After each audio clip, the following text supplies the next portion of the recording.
The first game is live. This is the last best of 3 in Group B. One of those two players will advance to the next round of WCS Season 1 finals here in Korea.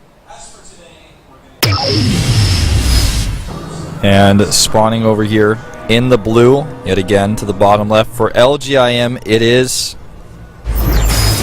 LGIM MVP from Europe. MVP up against his teammate, starting to the top right of... well, we have the Zerg player in red.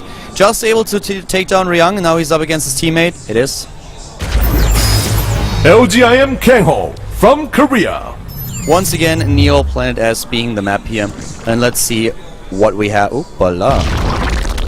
Oh, okay. Fine. Yeah, this happened the other time too, and Legend got a little bit excited as well. You see that fast gas can be a little bit tricky.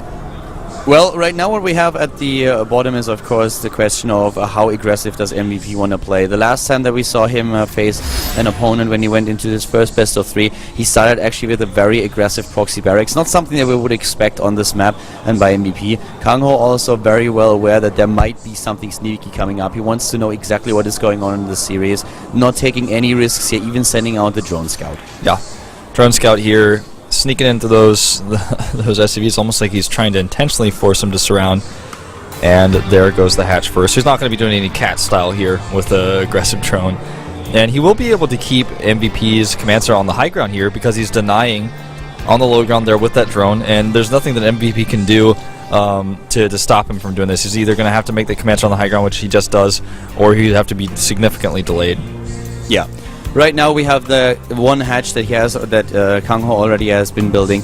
But at this point he knows what's happening, and he could very well just go into the same style that we've seen him also execute against Ryang. Yep. Definitely, at least what seems to be the most likely choice. And there's the spawning pool going down. Gas, of course, as always, just at the same time. But he's not going into the double hatch before pool. And that's kind of what I was expecting. That's exactly what he did against Ryang. So this time Kangho mixing it up a little bit and getting the faster gas out already. It's gonna be, I mean, this is definitely gonna be one of those things where he's trying to adjust his build a little bit. He knows that also MVP was able to spot earlier what was happening in the games against Ryang. So let's see how he's going to pull that off. Yeah. Drone continuing to be annoying here in the main base, running around the refinery. And that command center nearing completion. It also traps the drone inside with the full wall, so he can't even run away with this drone if he wanted to. But, you know, with the one SCV chasing the drone, I don't even know if that's really necessary. That's costing him a little bit of mining time. Yeah. You know, that's one of those things that a lot of people like to do stylistically when there's a worker in the base. Against a Protoss player, it's much more important usually because one pylon hidden can mean the difference between life and death. You know, when I first came to Korea, I actually had a lengthy discussion with Artos about it. He's one of those people who would always chase because he wants to be sure no matter what. Whereas for me, as long as I check occasionally, I'm like, well, it's not going to do anything to me. Especially when it comes to a drone like that. But MVP chased, he actually just killed it, the Marine pops out. And the command center is going to go land here. Everything pretty normal for MVP. Yeah, MVP is playing his style. Yeah. And that is exactly what he would expect here. For me personally, it's really just more the question, what exactly is coming out of Kangho again. I cannot really believe him going for the same style of play that he has executed against Ryang. It's very successful for him, but if he overdoes it, then it will be a little bit too predictable. And I feel this is the biggest problem that he faces here. Exactly. It looks like he wants to go into double upgrades. I would expect the evolution chambers to come in very soon. The amount of gas that we have on the bank for Kangho at least lets us to believe right now that he will find something where he can dump his gas in, and usually what you see is a double evolution chamber and then also the edit tech. Yeah, it's like nothing else makes sense. Otherwise, he would have had, you know, at the very least, speed on the way by now. I think he's going to add those evolution chambers very, very soon. Starts speed now. Very delayed. Could have certainly started it earlier. And he's going to actually take that third base right now as well. Sends a drone over there. Good scan here. Very, very important for him to know how much gas has been mined. Good scan in the main base and the third base now going down. Still 200 gas that he has and he doesn't use just yet.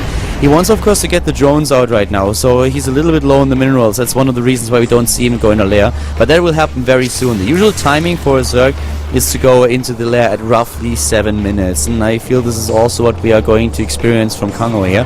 Well, MVP is going now for the Widow Mines and has the first medevac now queued up, so he can go straight into those Widow Mine drops if he wants to. Yeah. And the first medevac as you mentioned, not spotted by the Overlord. He also didn't see what was coming out of that factory, because if there's an armory hidden to the bottom right, for example, those could have been Hellbats being made, so he's not quite sure just yet, and starts Spore Crawlers as a result. Spore Crawler is good against any type of drop, whether it's a Widowmine drop, which is this is a 4 Widowmine drop, or even Hellbats, because the faster you kill the medevac, the better. And in this case, the Spore Crawlers are going to also spot and detect those Widowmines. Yeah. And here comes the... Oh, double upgrades. No lair tech just yet. So he really delays this even further. Yeah, he's playing a pretty different style than what we've seen from him so far. Widowmine number 1 drops down, and he wants to drop, of course, all 3 of them very nicely split here. Second one on the ramp. He's going to get a shot off on those queens. Yeah, he already has those Spore Crawlers unrooted, at least at the natural, because he needs detection, and he doesn't have a lair. And he is not getting one, and we are already 8.5 minutes into the game. Yeah, has the detection now, or will soon with the Spore Crawlers that he's repositioning. He's dealing with this like you deal with DTs, you know, if you don't have a lair. And the third Widowmine is ready here at the third base as well. So he's just split these Widowmines up very annoyingly. Yeah, he has a lot of free supply, by the way. I actually am not quite sure. This is a really late lair tech that he currently has. The 1-1 upgrades is definitely going to help him, but I expected a little bit of aggression coming out of him when I saw this very much delayed tech.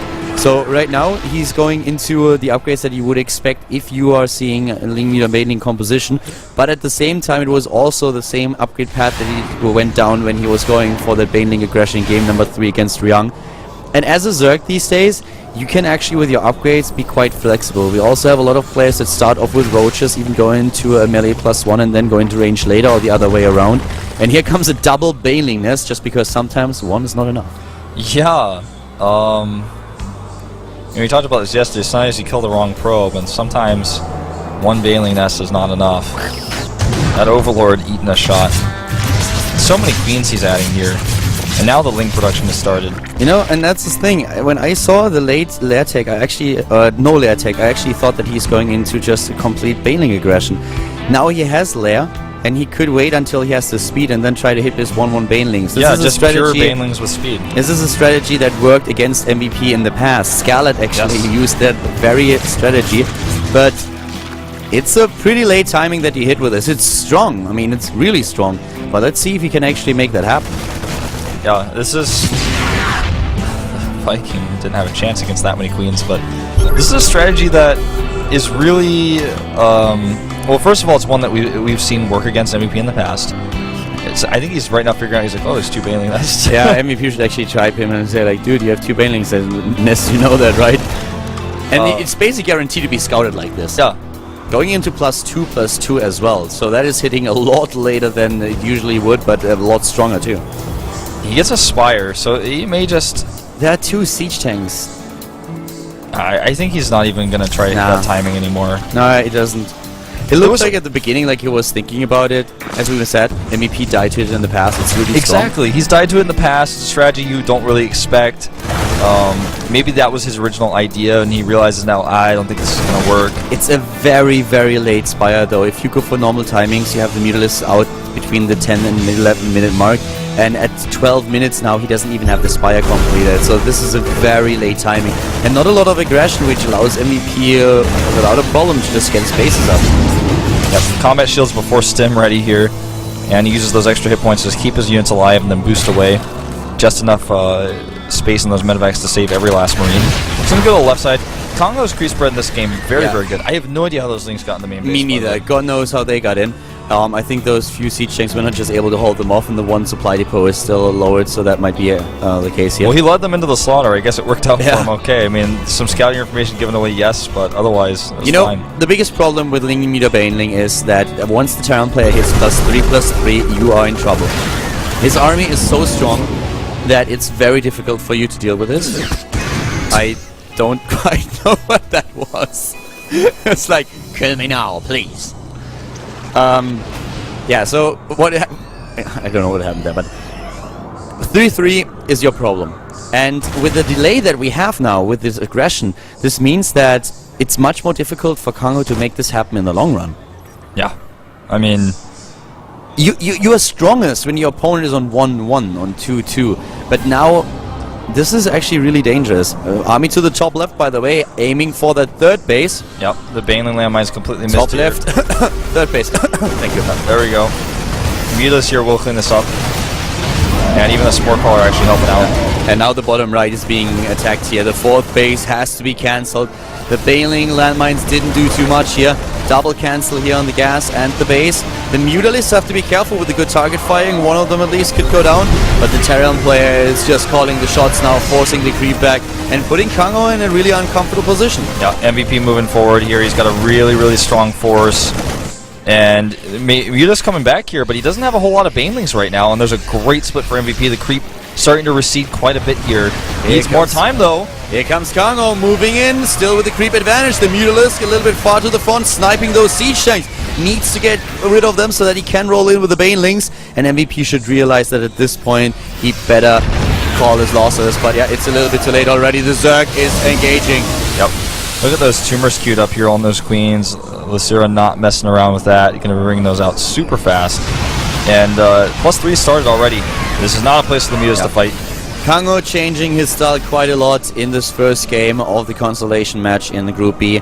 And MVP so far kinda has his number. Still a bit in the lead in the overall supply. And as I said, the entire tech of Kango was very late, so now he's facing +2/+2 upgrades already. He, by the way, has the same upgrades, but we go into +3 already for the Terran player here. And even +1 for siege tanks. Yeah.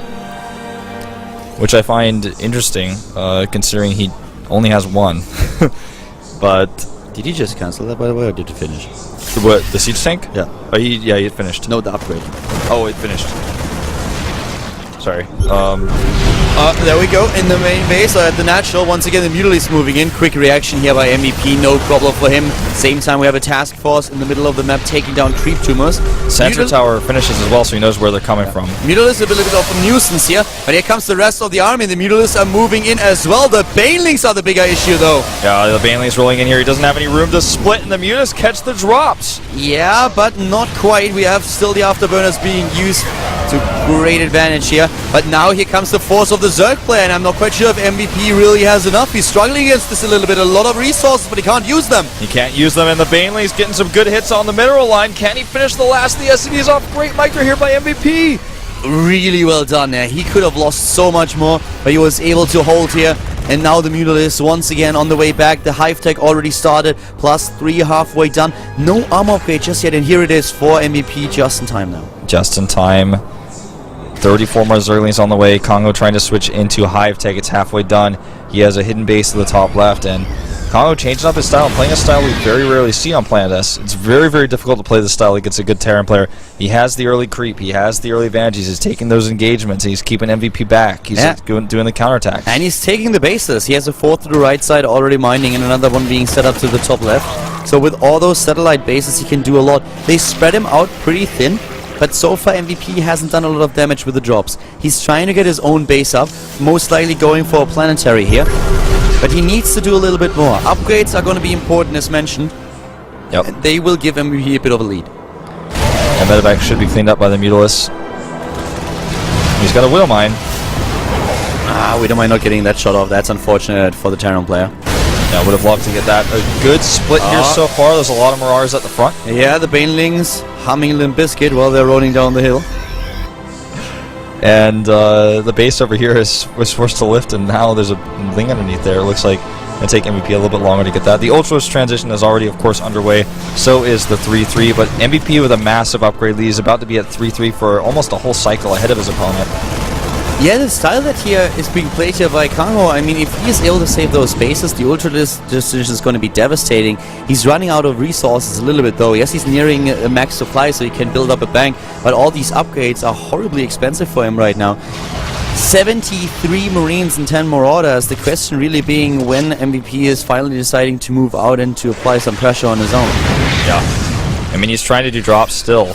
But there's so many Mutas on the map, he's having some trouble. It's really good detection and map awareness with all the units that we have, and especially the creep tumors.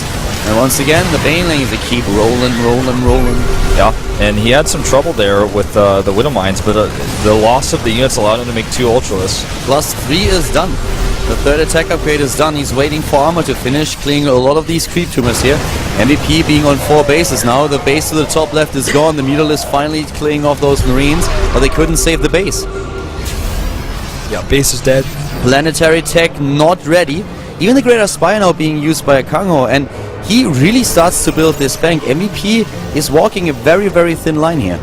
He is. And these Banelings could make it even thinner. No hit on the Widowmine. He needs to pull the SCVs. The bunker does a decent amount of damage. Oh, but the last Baneling there take actually down a lot of harvesters here. But this is now the main engagement, and here it comes down to the splits. Here comes the stim, and he's splitting those Marines like Moses is splitting water. All of them are just dodging away. It's like two opposite magnets just dodging everything here. Yeah, the only problem though is that MVP does not have the bank that Kangho just used to remax his entire army in seconds. Now he's 50 supply down. But the money, the bank, the Congo just isn't there. He's making a very expensive composition. He's also trying to transition into possible Broodlords here. MVP does not have any Vikings ready. But, you know, he can't just transition easily. He needs more time. If he loses his Ultralisk and his Mulus here, he doesn't have the gas to remake any of this. Yeah, that's definitely true. I love how Congo is always spreading his creep again. And by the way, I want to give a quick shout out to the Muslim, by the way, always comes up with great puns. Ben, if you're watching. Here we go. Once again, Kangho trying to engage here as the supply leader, and those Ultralists are this time leading the charge, but there's a lot of DPS for the Terran player, and he actually saves the Planetary. Kangho was trying to trade Banelings against the Planetary Fortress, but it didn't work, and that's horrible. He lost so many resources attempting. Yeah, losing those Queens as well, trying to make more Banelings to defend his Ultralists. Those Ultralists do a lot of damage, but they need support. And they're so expensive. If you lose them, you know, you just watch your supply plummet, and you can never remax it. Not as quickly as a Terran player can remax with just Marines and Marauders, which are much more simple to produce, much cheaper. The entire right side of the map belongs to Kangho. The LGIM player has such a good hold on the map. But now MVP is moving in once again, and he's able to get rid of all the Banelings. The Mutalists are taking down the forces to the left, and also the SCVs. That Planetary is eventually going to fall. Yeah, Planetary going to fall this time. At least it looks that way. The SCVs on the right side looking a little bit awkward here, but MVP with a strong force. Does Kangho have enough? A lot of his army supplies on those Muse, and those Muse do not want to fight this. And there are no investors for Fungals, and only a few Banelings. Maybe with good kiting he can pull this off. The Ultralisk are just melting away here, but MVP is losing supply much faster than his opponent. And here come those Muse from the back. The medevacs on their way out. GG. That was all he really had left, a bunch of empty medevacs. Kangho with a really slow-paced style going into this game, and starting this very latest transition into the next tech, but it worked so well for him. I'm really surprised how well he was able to execute them. Yeah, this is a tough map to hold drop play on. I mean, the bases, the satellite bases, especially the one to the top left, for example, the one at the bottom right, are so hard to hold against drop play. Control his Mulus, very map aware, really good creep spread. And, you know, he played a more standard style, if you will, instead of playing the Baneling Roach aggression. He played a very... more of a passive game. Like, usually when